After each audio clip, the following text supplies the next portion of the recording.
Oke, kemarin kita habis pusing-pusing dengan CSS Selectors ya. Sekarang kita bakal masuk ke Explore Property. Tapi sebelum itu, kemarin di beberapa video emang aku lupa ya cantumin filenya di deskripsi video. Jadi buat teman-teman kemarin yang belum nyobain, silahkan dicek lagi deskripsinya. Udah aku tambahin kode yang sesuai dengan videonya. Tinggal teman-teman download, tonton ulang, kemudian silahkan dicoba lagi. Kita masuk ke bagian Explore Property 1, kita mulai dari display ya. Kita balik ke codingan dulu. Untuk codingnya udah di deskripsi, tinggal teman-teman download aja. Sekarang di sini udah ada 3 elemen ya, yaitu yang pertama adalah elemen A dengan display block, kemudian elemen kedua A juga, tapi dengan display inline. Kemudian yang ketiga menggunakan display inline block. Simple aja, bakal kita langsung tes. Tinggal teman-teman refill lagi, Info Explorer, kemudian dibuka, nanti otomatis dia bakal buka di browser. Dan di sini bisa kita lihat ya, sesuai yang kita buat, ada 3 elemen. Kita bisa lihat ya, untuk elemen yang pertama, dia menggunakan elemen block, dia bisa melebar seperti ini. Ya, jadi dia bisa memenuhi seluruh layar. Begitu juga dengan inline block. Dia bisa lebar juga, bahkan mengatur tingginya juga. Untuk yang block juga sebenarnya bisa ya diatur tingginya. Nah, menariknya di sini, untuk yang inline, dia hanya sekecil ini. Dia nggak punya luas, dia nggak punya tinggi. Jadi inline itu ibaratkannya sebuah elemen yang hanya berupa sebuah teks. Jadi benar-benar elemennya itu hanya ngebentuk teks itu aja gitu loh. Tapi kalau sudah ada blok, bahkan sebuah inline block, itu sudah termasuk sebuah elemen yang tidak hanya sekedar teks. Dia bisa diatur luas serta tingginya. Untuk satu lagi, display none, sebenarnya nggak perlu aku contohin ya. Teman-teman pasti tahu fungsi display none apa. Kalau kita ubah di sini jadi none, terus kita save, balik ke codingan, kita refresh, otomatis hilang. Ya, jadi display none untuk mengatur supaya elemennya tidak terlihat di halaman website. Jadi bisa dibilang disembunyikan lah.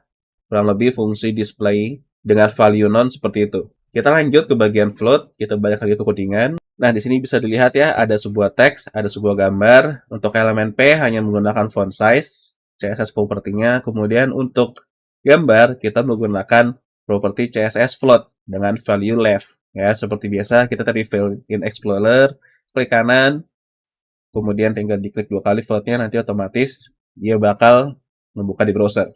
Nah, di sini bisa dilihat ada sebuah teks ya, cukup berantakan, tapi gambarnya fokus di sebelah kiri pada halaman websitenya. Ya, dia terlihat solid di sebelah kiri dan seolah-olah dia menempel di situ.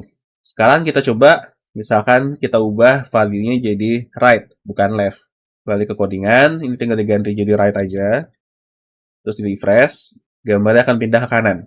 Jadi kurang lebih sifat float seperti itu, khususnya untuk gambar. Atau elemen-elemen lain yang bersifat block, itu juga bisa ya, bakal kelihatan efeknya kalau menggunakan float.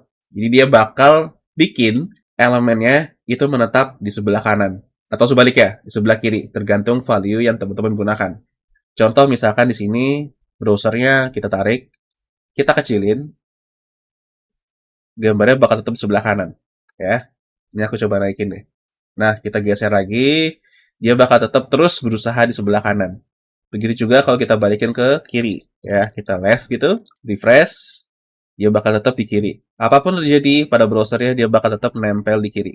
Itu untuk behavior, float, left, dan right. Ada satu lagi, yaitu inherit. Kita balik ke codingan dulu. Pada dasarnya, sebuah elemen HTML, property float-nya itu defaultnya none. Yang jadi otomatis, kalau seandainya aku bikin di sini inherit, gambar ini memiliki CSS property float dengan value none. Kenapa none? Karena di elemen P kita nggak atur floatnya. Ya, kalau nggak percaya, kita cobain sekarang. Kita save, refresh. Nah, jadi berantakan. Kenapa gambarnya floatnya none? Karena floatnya si gambar ini, atau CSS property float si gambar ini, itu value-nya inherit. Inherit itu artinya adalah mengambil value float dari elemen parent-nya. Bisa kita lihat gambarnya ini, elemen gambarnya ya, berada di dalam elemen P.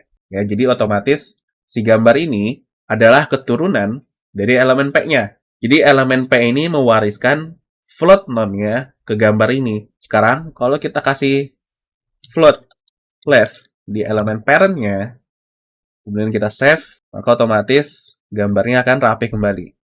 Dia akan jadi float left lagi. Ya, karena dia mengambil value float dari parent-nya, dari elemen parent-nya. Kita ganti misalkan jadi ke kanan, ya. Ini tetap ya, yang gambar tetap inherit. Jangan lupa di save, kemudian refresh, maka otomatis gambarnya ada di kanan.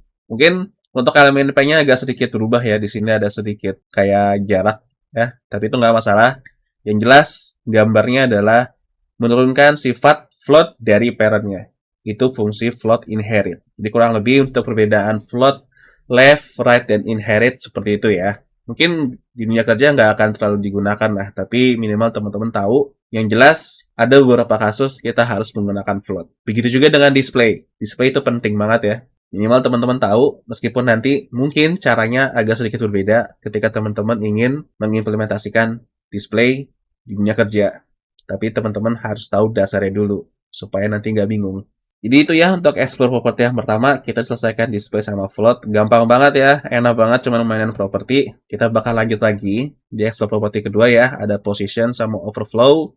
Itu juga seharusnya gampang banget dipahaminya. Kalau misalkan teman-teman merasa nggak paham, tanya di komentar. Selama aku masih aktif di YouTube, pasti bakal aku jawab. Kita lanjut explore properti kedua di video selanjutnya.